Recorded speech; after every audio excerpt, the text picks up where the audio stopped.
Yeah, okay, so great. Yeah, you 1v6 me. Congratulations, you guys have skill. Just letting you know.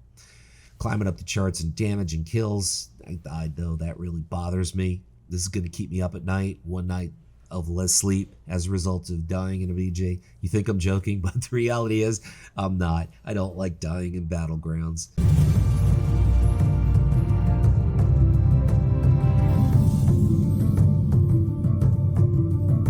Arathi Basin. This is one of my favorite battlegrounds. We're up against 500s on the Horde side.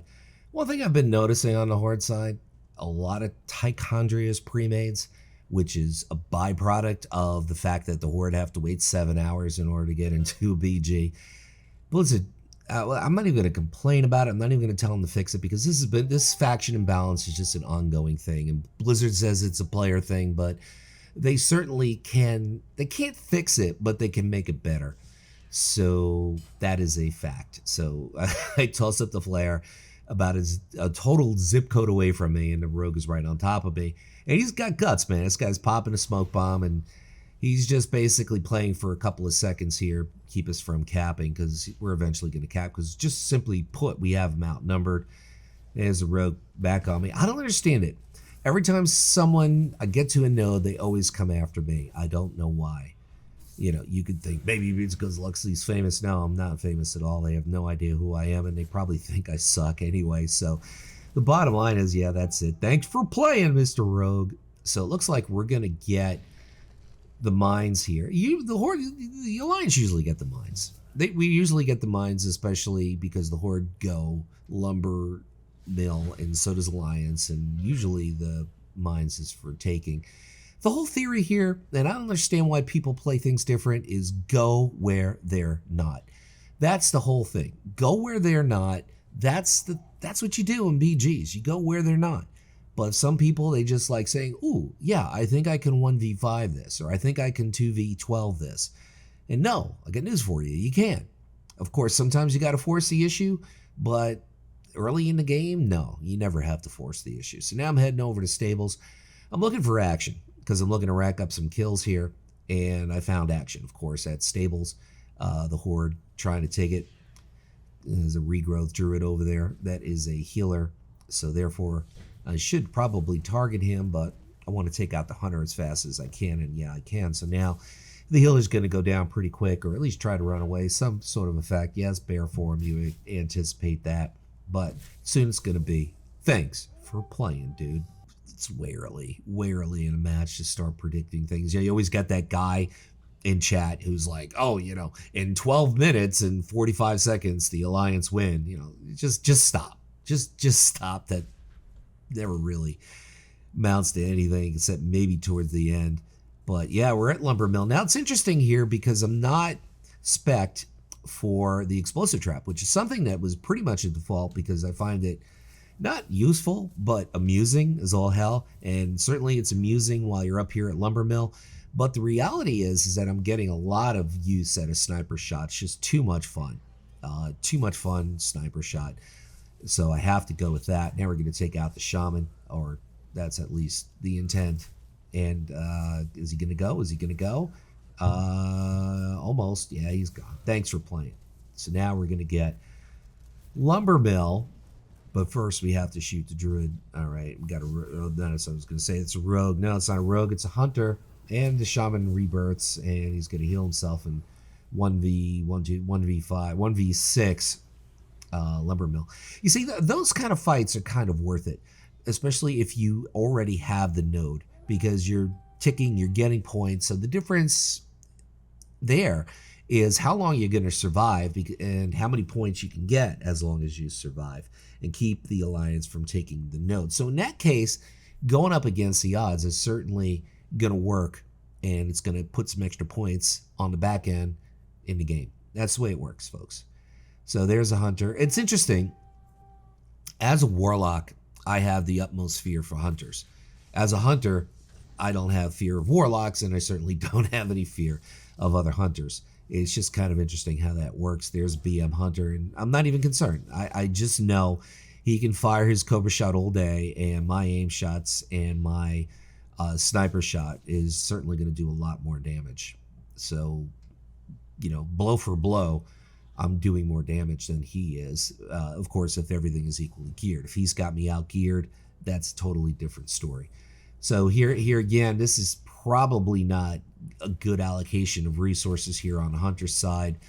1v5 for a node that we control. If he controlled it, very different story, but we control it. So yeah, you're not going to 1v5 Lumbermill as I climb up the charts. My goal here is to get 20-0. I used to get it a lot in BFA and even in MOP. I don't get it quite as much. I don't get it at all. I haven't gotten it at all. I haven't gotten it all in Shadowlands because pretty much I've been behind the gear treadmill. That's part of the reason. It really comes down how fast you could take out players. And let's be honest, there's going to be a bit of a skew in the sense that you're going to be up against some undergeared players and you're going to be able to take them out fast. If all things are being equal and you're faced with a lot of geared players, it's a lot harder to get. I mean, I've gotten it many times. It's just something that I find a lot of fun in game to try and get. So now I'm debating whether or not I want to go to stables because that could be hazardous to my health because I'm outnumbered there. But a couple of them are leaving. Sometimes it's good to be patient because players get bored. They think they have other places to be, especially when they have 3 bases, which is kind of odd. You want to be more inclined to defend something like stables. So I pop a flare, and as you can see, there's another hunter who has another good idea, which is the same idea as me, which is to get stables. So it looks like we're going to get it because the Paladin's too busy graveyard camping. And we take advantage. We're going to cap stables. So the Paladin still hasn't realized that his team lost stables because he's too busy camping the graveyards. Now we have 3 bases to 2. And the Hunter's going after the Warlock. I'm trying to think of if he's Destro. No, he's Affliction. That's one thing about this patch and the way things are working out with that Hunter Legendary that I very rarely run unless I'm up against Shadow Priest and Affliction Locks.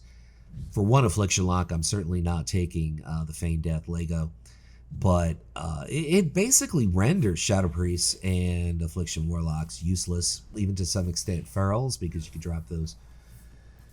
But yeah, now I got some major problems. I'm stuck on the wrong end of a 1v4, so there goes my one and only death incoming.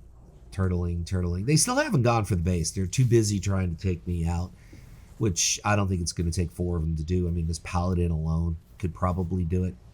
But yeah, okay, so great. Yeah, you 1v6 me. Congratulations, you guys have skill. I'm just letting you know. Bubble. Very creative. Nice name. Yep, flashlight. No, all right, we'll let you cast it. Nope, he's silenced. He's dead. Thank you for playing, Mr. Bubble. And another Paladin. Nothing's more satisfying than taking out Paladins. Please, don't mind me. If I start ranking on a class, it's usually a class that I'm not playing at the moment. If I play a Paladin, then I hate Hunters. If I'm playing a Hunter, then I hate Paladins. It's just the way it works. It's just the way it works. So don't take that part of what I say seriously. Rogue's got both Evasion and Cloak of Shadows up. We're able to take him out. Here's another rogue. Boy, there's a lot of rogues. 3 rogues.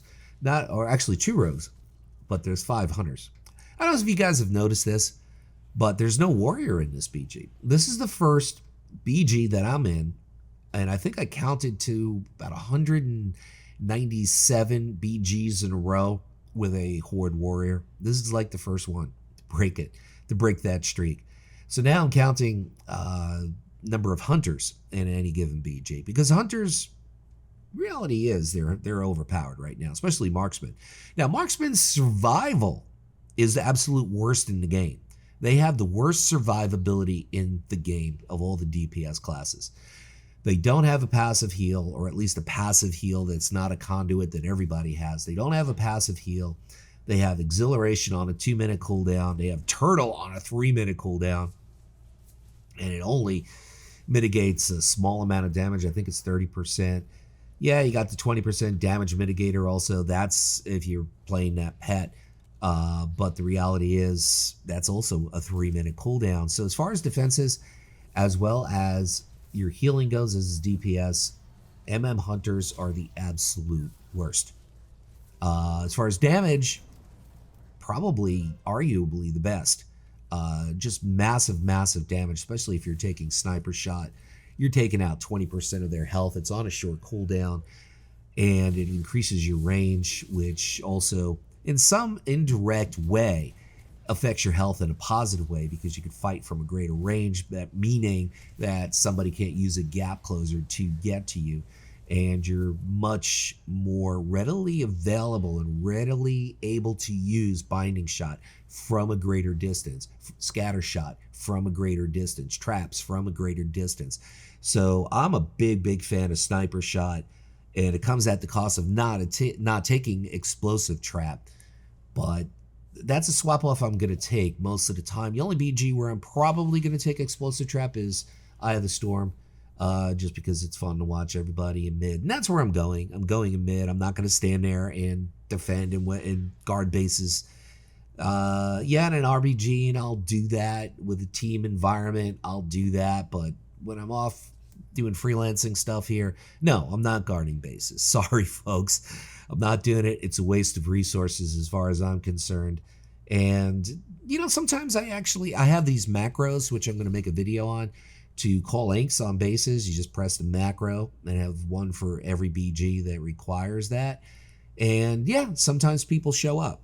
And what I do is I have in the macro, it says huge ink, because you're not going to say you can't have a macro for every number of people at a given base, because then you'll have 20 macros. It's stupid.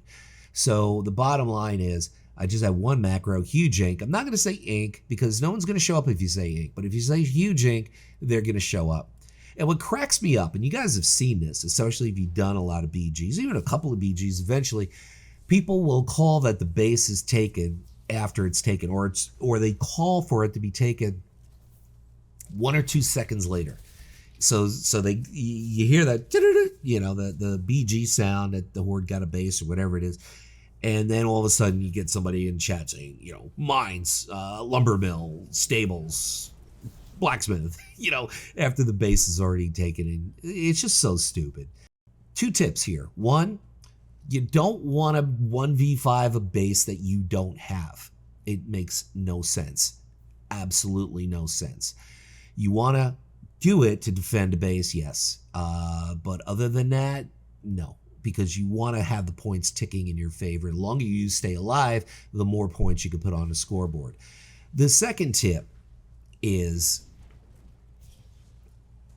basically when it comes to nodes and somebody taking a node, you want to call it ASAP. You want to call it to give your team a chance to get there. Yes, you have about a minute or so to recap it and not have the Horde gain any points, not have you're losing points though, because it's no longer in your possession. So the idea is to be preemptive. Even if it's just a rogue, call the ink, because there's a chance that there's a druid trailing or a hunter trailing or a mage trailing as well. The percentages are pretty high that rogue is not going to go by himself. Now, if it's a druid or a mage or a hunter, there's a great chance that there's somebody else that's stealth. So you always want to call it in advance, because you want, once again, those extra points can be the difference between winning and losing towards the end in a close match. And you don't want to have to recap it. You want to prevent it from being capped, period. So those are 2 tips that in the end, especially in a close match, are going to be the whole difference between winning and losing, living and dying, of course. And we just took out the rogue, so it's thanks for playing. So now I'm popping my... See, the big difference I've noticed with hunters, or at least my hunter is MM, is the fact that I went Necrolord. Yes, Venthyr is great. It's a lot of fun. I went Venthyr before it was hip to go Venthyr. Bastion is also a lot of fun, especially shooting through walls in Arena. That's a hell of a lot of fun. But that's kind of a novelty. It doesn't come into effect as often as, say, the Venthyr Hunter or the Necrolord Hunter would with their abilities. This shield is golden because, as I said earlier, this is not debatable. This is a fact. MM Hunters have the worst healing in the game, the worst survivability in the game. Your survivability is largely dependent on the situation I was just in, which is getting range on somebody and binding them down in a binding shot, obviously, and keeping them concussed, being able to kite. But kiting is a lot harder to do nowadays because even if you have concussive shot on the target, every single class has a massive, massive gap closer. They have 2, 3, even some have 4 gap closers. So it's kind of hard to be able to kite. And I'm having a hard fight here with the shaman, who of course is an enhancement shaman. Now it's the hunter, and we get a proc, and soon it's going to be thanks for playing, as he's suddenly realizing, no, it's a bad idea. Scatter shot, boom, and boom. It's thanks for playing. Hunter pet should go away. There he goes. Anyway, we got the lead, but they have 3 bases. So it's kind of a narrow fight here. They have 3 bases. We have 2. About 130 point, 150 point lead. I'm getting healed in a BG. That's like a golden moment. I think that's the only time in the entire Xpac I've ever been healed. But now I'm going to be a little bit ambitious. Oh, there's 2 hunters. No problem. We'll take them both. This is crazy. This is crazy. But the clock is going to expire before anything happens, so it's worth the effort. A little bit of excitement, and we win. Wow, honor level 546. Who cares? 17-1 top damage. I'll take it. I want to thank everybody for stopping by, watching the video. Whatever it is by you, whether it's morning, afternoon, or night, be sure to make your day epic. Thank you very much for watching.